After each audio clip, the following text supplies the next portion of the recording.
नमस्कार। विजय डेस्टिनेशन में आपका बहुत बहुत स्वागत है। आज हम बात करेंगे जो कुरान की पहला चैप्टर है जिसको अल फतिहा कहते हैं, उसमें कितनी विसंगतियाँ हैं ये बात करेंगे। तो हम उसको पहले पढ़ के सुना देते हैं। तमाम तारीकी उस अल्लाह के लिए है, तारीफ़ें उस अल्लाह के लिए हैं जो तमाम कायनात का और जो रहमान और रहीम है, मतलब दिल का अच्छा है और ताकतवर है, जो सज़ा के दिन का मालिक है। हम तेरी इबादत करते हैं और तुझी से मदद चाहते हैं। हमें सीधा रास्ता दिखा और उन लोगों का रास्ता जिस पर तूने इनाम फरमाया, उन लोगों का रास्ता नहीं जिन पर तेरा गज़ब नाजिल हुआ, ना उन लोगों का जो हाय रख से भटके हैं। तो इसमें ये बताया गया है कि हम तेरी इबादत कर रहे हैं, पूजा कर रहे हैं, और ये उनके लिए अल्लाह है, उनके लिए है जो लोग तेरे रास्ते पर चलते हैं या काफिर नहीं है, या जो तेरे रास्ते काफिर नहीं है, या मुसलमान है या मोमिन है। तो इसमें जिस तरह से ये बोला गया है कि तमाम तारीफ़ें उस अल्लाह के लिए, जब ये कुरान अल्लाह का पैगाम है तो अल्लाह को इस तरह बोलना चाहिए था, तमाम तारीफ़ें मेरे ही लिए हैं जो तमाम कायनात का मैं रखवाला हूँ और रहीम हूँ। लेकिन यहाँ बोला जा रहा है कि तमाम तारीफ़ें उस अल्लाह के लिए हैं जो तमाम कायनात का और जो रहमान रहीम है। मतलब ये है कि ये अल्लाह ने ये जो पहली आयत सूरा अल फातिहा है, ये अल्लाह की वाणी नहीं है, या अल्लाह खुद ही अपने आप को कह रहा है कि तुम मेरी पूजा करो। तो इन्हीं बातों से ये सिद्ध होता है कि कुरान अल्लाह की वाणी नहीं है। अगर अल्लाह की वाणी अगर वो होती, खुद अल्लाह खुद कहता, तो उसको कहना था तमाम तारीफ़ें मेरे ही लिए हैं जो तमाम कायनात का और जो रहमान और रहीम है। मैं सज़ा के दिन का मालिक हूँ, मैं अपनी ही इबादत करता हूँ और अपने से ही मदद चाहता हूँ। लेकिन यहाँ क्या लिखा है, हम तेरी ही इबादत करते हैं, तुझी से मदद चाहते हैं। मतलब ये जो वाणी है ये किसी और की है, और बहुत सारे लोग ये बोल रहे हैं कि हम तुझसे ही तेरी ही इबादत करते हैं।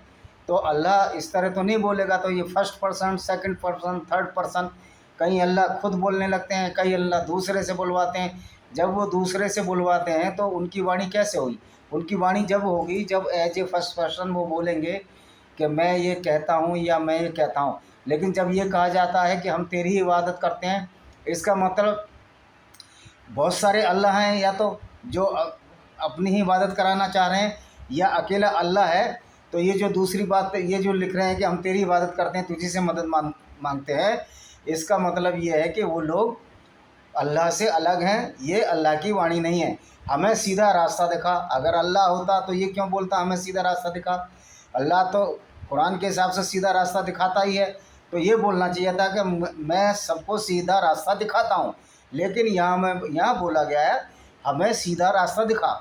इसका मतलब कोई और लोग बोल रहे हैं। तो ये जो वाणी है ये भी अल्लाह की नहीं लगती। उसके बाद है उन लोगों का रास्ता जिस पर तूने इनाम फरमाया। इसमें अल्लाह को बोलना था उन लोगों का रास्ता जिन पर मैंने इनाम फरमाया। तो यहाँ क्या बोल रहा है, ये उन लोगों का रास्ता जिन पर तूने इनाम फरमाया, मतलब ईमान फरमाया। मतलब ये कोई दूसरे लोग ही बोल रहे हैं, तो ये अल्लाह की भी वाणी नहीं है। उन लोगों का रास्ता नहीं जिन पर तेरा गज़ब नाजिल हुआ, और उन लोगों का जो राय हक से भटके हैं। तो ये बोल रहा है कि अल्लाह बोल रहे हैं दूसरे लोग, उन लोगों का रास्ता नहीं। अल्लाह इसको कैसे बोलते? उन लोगों का रास्ता नहीं जिन पर मेरा गज़ब नाजिल हुआ, और ना उन लोगों का जो राह से भटके हुए हैं। लेकिन यहाँ क्या बोला जा रहा है, उन लोगों का रास्ता नहीं, यानी कि दूसरे लोग बोल रहे हैं जिस पर तेरा गज़ब नाजिल हुआ, जबकि ये बोलना था कि मेरा गज़ब नाजिल हुआ। अगर अल्लाह ही इस चीज़ को बोल रहे हैं, तो ये जो 7 इनकी वो हैं आयत के 7 ट्रांसलेशन है, उसमें शुरू से ये लगता है कि ये अल्लाह की वाणी नहीं है, क्योंकि अल्लाह को अपने लिए फर्स्ट पर्सन का उपयोग करना चाहिए था। लेकिन यहाँ सेकंड और थर्ड पर्सन का उपयोग हुआ है। इसका मतलब ये है कि ये अल्लाह की वाणी नहीं है। वस्तुतः ये जो पहला जो चैप्टर है वही अल्लाह की वाणी नहीं है। अल्लाह की अगर वाणी होती तो उसमें मैं का उपयोग हुआ होता, या अल्लाह फिर अपनी ही इबादत के लिए अपनी इबादत खुद से ही करने को कह रहा है। आप समझदार हैं, इस वीडियो को देखें, सब्सक्राइब करें, बेल आइकन दबाएं और इसको शेयर भी करें। इन्हीं शब्दों के साथ मैं अपना ये छोटा सा वीडियो को यहीं विराम देता हूँ। वंदे मातरम, जय हिंद।